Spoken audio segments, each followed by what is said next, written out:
One thing which is true every year is that economic growth is one of the biggest determinants of energy consumption growth.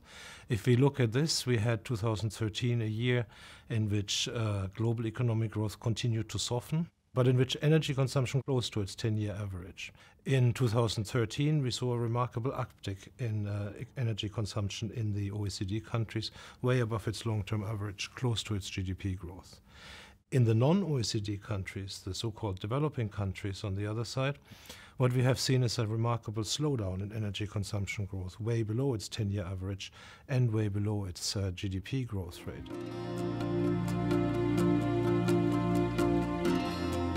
Probably the most lively of all the fuel markets, the single fuel markets now, is the global oil market.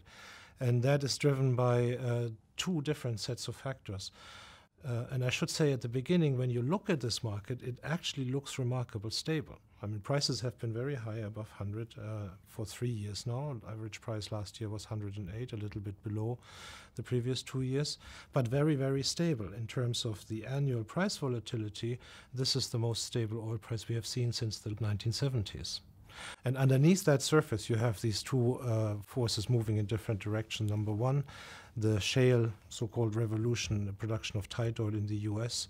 And number two, an increasing number of supply disruptions among major oil producers, mostly in North Africa and the Middle East. If we look at the US first, it's quite amazing what happens there. Oil production increased by 1.1 million barrels per day last year.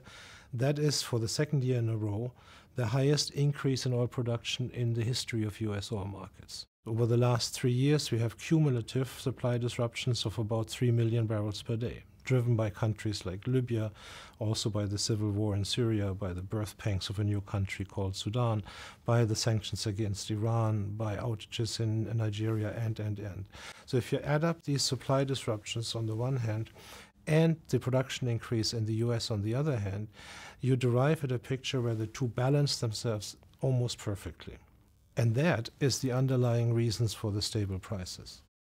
As far as refining goes, it continues to be a situation which is very, very difficult in total, but in particular for European refiners.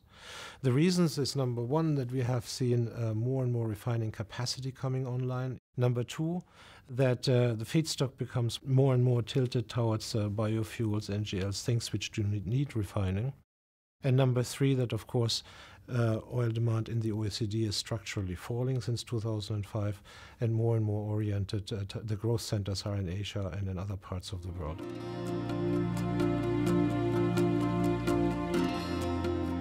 Natural gas markets slowed down in 2013, took a breather, so to speak. It grew much less than coal. Coal was the fastest growing fossil fuel.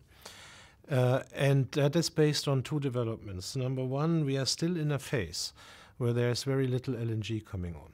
And number two, we have seen growth in the shale gas production in the US slowing down. And the prime reason for this is the still very big price differential between oil and gas. Gas consumption still increased, but at a slower pace than last year. Gas production also slowed down in the US.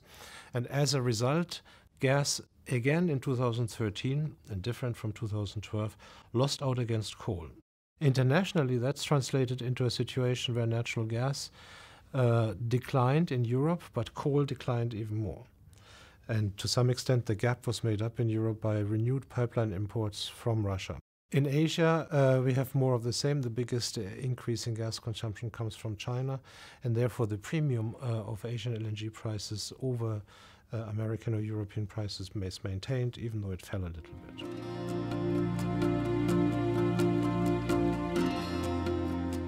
Globally speaking, the share of renewable nudges up only very gradually. So in 2013, we had renewables accounting for 2.2% of global energy consumption if you only take renewables for power generation, things like wind, sun, geothermal energy, and for a total of 2.7% if you account renewables in power generation and in transport, i.e. biofuels.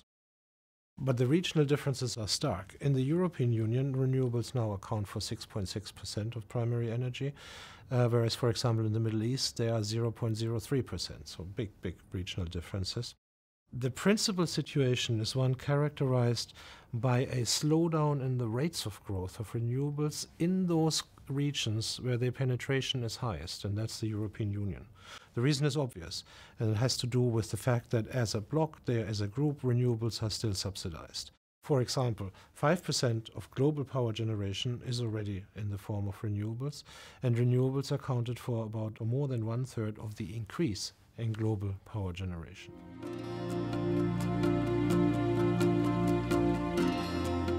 Where we have bad news is that CO2 emissions continue to increase. Now, there is some germs of good news hidden in this, because this is a year, as I said, where coal was the fastest growing fossil fuel again.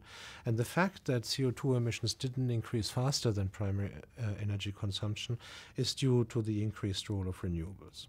In fact, if you do the numbers, it turns out that in 2013, non-fossil fuels, so that would be renewables plus nuclear plus hydroelectricity, all those fuels which do not immediately cause carbon emissions, matched the share of natural gas in the European Union and matched the share of natural gas in Asia.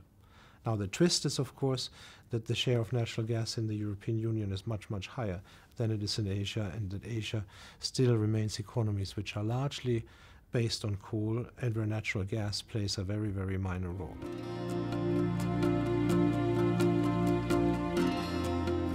So if I were to sum up the year 2013, it is, number one, the continuation of this, you can't call it any other way, the success story of the US in generating new fuels, and on the back of that, improving their competitive position, improving their trade balance, and decreasing their dependence on foreign sources of energy. Number two, I would point out that the reorientation of trade, which is in the long term now with us because of the increasing self-sufficiency of North America, is not without problems. And the third one is a point I watch with interest. That's the role of policy, energy policy, what it does. There's a plethora of examples. The most prominent one is the fate of renewables. And then the very big picture with this slowdown in China in energy consumption and the increase in the US, in particular in US industrial production, in particular of oil products. That may well be a harbinger of bigger shifts to come as China hopefully successfully normalizes the economy a little away from this energy-intensive mode of mass production towards more services, and as the US starts to reap the benefits of its domestic energy revolution, as people call it.